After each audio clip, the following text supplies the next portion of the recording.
Shit. What a disastrous episode of SmackDown, guys. We start off the night with a barbecue. Teddy Long is dancing around. People are having a good time. Kane comes along, the toughest guy on the roster. Yeah, you know, this guy who buries his brother alive. He's involved in a PG sketch where he does this pyro and sets a barbecue grill on fire. What a great way to set the tone for the night. You know, Del Rio comes out next, and he's cutting a promo at a tent at a racy promo. He comes over to one guy in the audience. He's accusing everybody in the audience of being an illegal alien. Wow, this is a really original, great segment, guys. Great one. He goes over to one guy in the audience and asks him, you know, let me see your papers. And the guy says, yo, ese, this is not Arizona, this is Texas. Like, okay, so that means that you're legal just because you're from Texas? Yeah, okay, so let's, you know, just like John Cena said, this is a show for 9-year-olds. Let's teach the 9-year-olds that it's okay to be illegal in this country as long as you're from fucking Texas. Sheamus comes out, starts beating on Del Rio, but Del Rio takes his head and starts slamming it in his car hood. So that was okay. I mean, that was some violent stuff there, but the fucking promo was a joke. Up next, we got Layla and Khali defeating Oksana and Antonio Cesaro. Why are they doing this to Cesaro? He worked so hard to get to the WWE, working through all the independents and then coming to the FCW, and, you know, they have him job to a guy who could barely walk. Yeah, great idea, guys. Just a short, fucking horrible match here. Up next is Cody Rhodes, and he defeats Christian in a Money in the Bank qualifier. Well, it's about fucking time. A pretty decent match with some, you know, good back and forth, a couple of good counters. Not fantastic, but decent. You know, Cody Rhodes looked fucking pathetic, like a second-class citizen walking behind the primetime players. Millions and billions. Millions and billions. And Cody Rhodes, a guy who's just this far last year from being involved in the WWE title picture, how far the mighty have fallen. WWE fucking shitting on him as of late, but at least he got a nice clean win here, so thank God for that. Up next is Ziggler and Alex O'Reilly in a qualifier. Ziggler beats him. Big surprise there. Why is Riley even involved in a qualifying match? All you fucking assholes out there in the YWC who say, oh, you know what, WWE sucks because they won't push Alex Riley. That's your reason for saying WWE sucks? WWE sucks for a lot more reasons than that. Just look at this fucking show. Riley is just an average guy who used to be the Miz's bitch. He's nothing that great. He's better off just jobbing out like he did tonight. Up next, Santino, Sergeant Slaughter, and Hacksaw Jim Duncan defeat Camacho, Unico, and Drew McIntyre. Why the fuck are they keep doing this to Drew McIntyre? And why do they keep on bringing back these garbage fucking legends? They just showed DDP on Raw. Why not use him here? Instead, they sought for these second-rate legends. They're not even legends. They were garbage wrestlers back in the 80s, and they're the same thing today.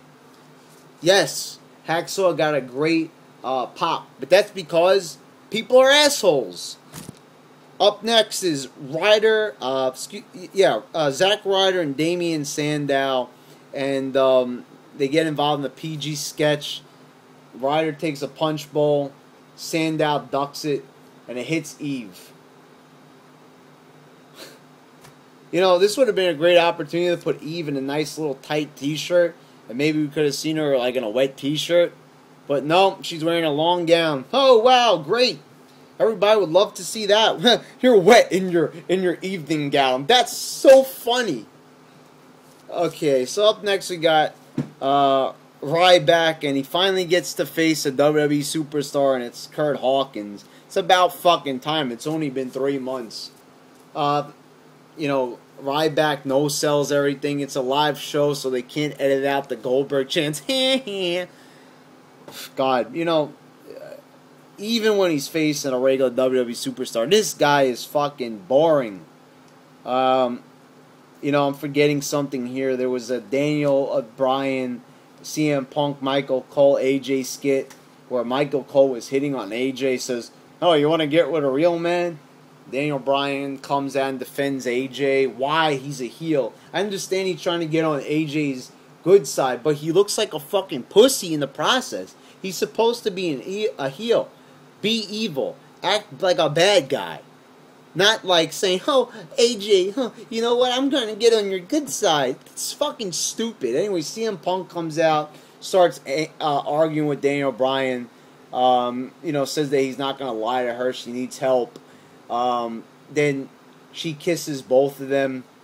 This is so uninteresting. I mean, really, like a love story for the WWE title. As I said, this would be fine if it was for the WWE Intercontinental Championship and they just need a throwaway storyline. But for a World Championship belt, this is unacceptable. Up next, we have the worst Battle Royal I've seen in my life. Zack Ryder wins the Battle Royal. The final two is him and Kane.